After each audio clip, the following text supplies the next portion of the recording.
One way that can help us maintain a good structure at home or in our family, it's communication. Making the communication line to be open. In that way, you can openly express your feelings and pass out information.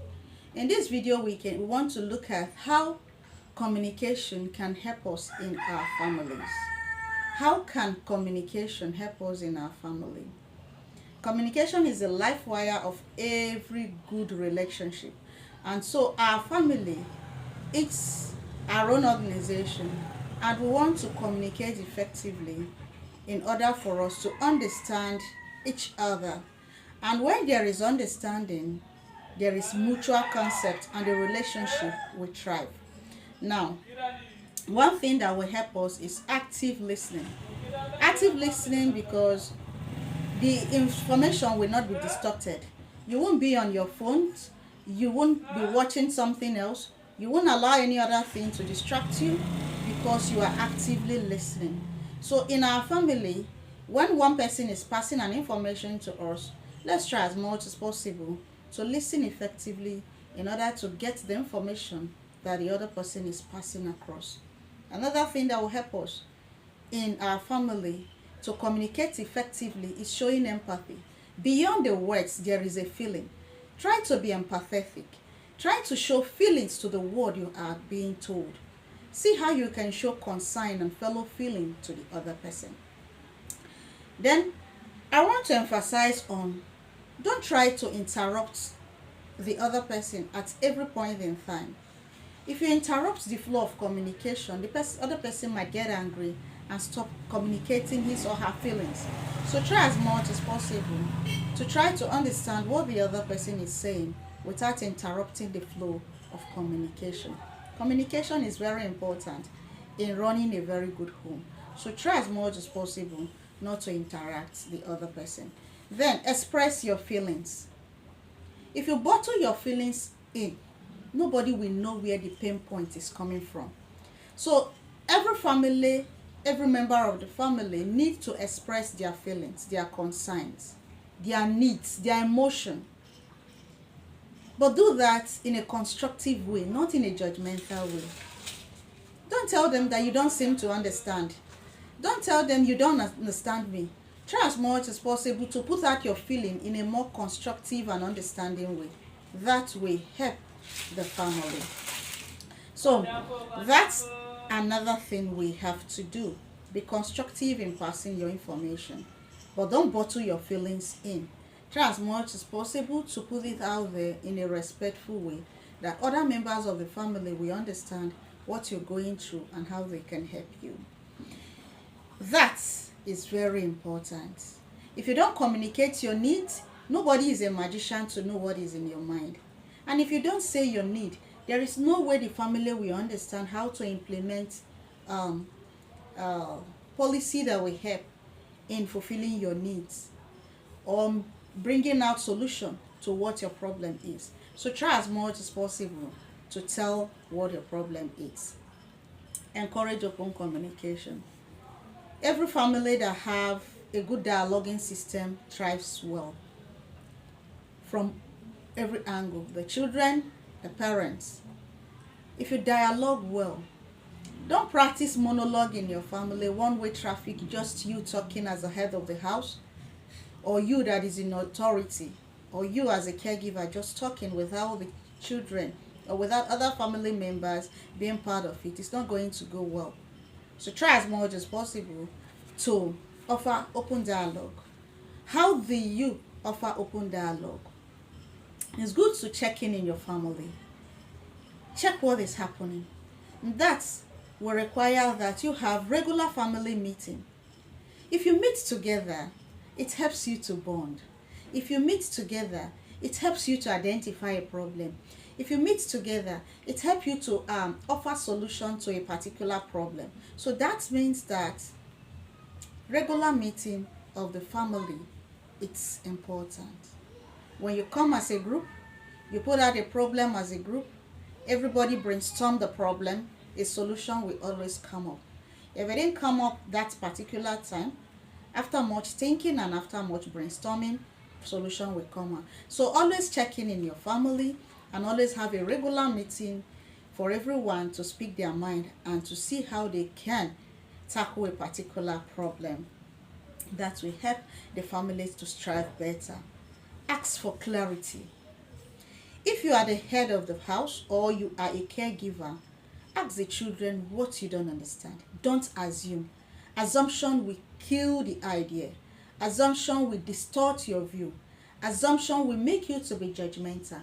You don't understand, seek clarity. What do you mean by this? What do you mean by that? I don't understand what you're saying. How do this interact? How do this connote? How do this link?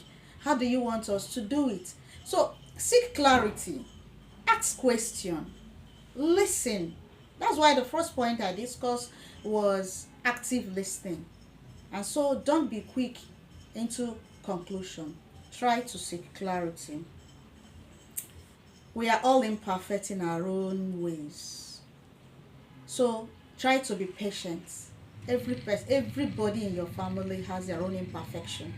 You, as a caregiver, have your own imperfection. So try to carry the children along, and in carrying them along, know that you will have to put on your patient clothes. You have to be very patient. You have to try as much as possible to bear with them when they don't do it right, and see how you are going to help them. Allow time to pass. Allow them to settle. Allow them to move at a pace, and then see how you are going to come in. Don't jump into conclusion. Try to be patient and see how things work out. Relax. Be ready to cope. Be ready to follow through. That will help. Remember, we are looking at effective communication in the family. We are seeing ways that the structure we put in our family will work better for us. So, understand different perspective. Your perspective about an issue will be different from my own perspective. The way you are going to offer a solution to a problem might be different from the way I'm going to offer a solution to the problem. Then the way I'm going to see a problem is different from the way you are going to see a problem. So allow individuals to earn their own view. Look at it from the different perspective of how they put out the information. That will help.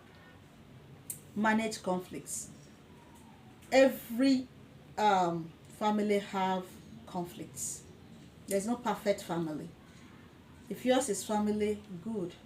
If you have a home that there is no conflict, it's good.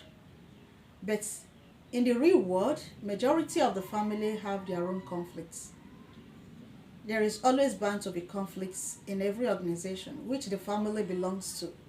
So the family is an organization, and there is bound to be conflicts. Conflict between the couples, family conflict between the children, conflict between you and the children, conflict between you and extended families, conflict between you and people who live around you. So there is bound to be conflicts, but how do you resolve it? Conflict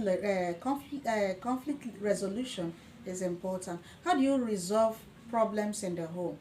Try to map out strategy on how to manage conflicts.